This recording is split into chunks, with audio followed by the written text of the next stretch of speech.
Welcome back, guys. Today I'm going to show you how to find and install a game called Exploding Kittens. So first thing first, open App Store, click on the blue icon right here on your home screen. Then make sure that you log in on your Apple ID account.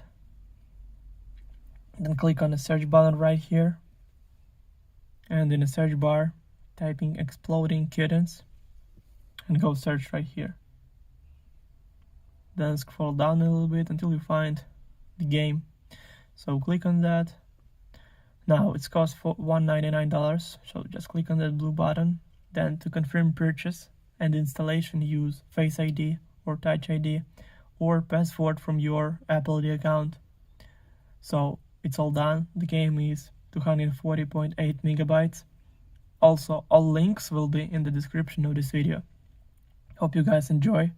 Thank you for watching. Please like and subscribe for more. Bye.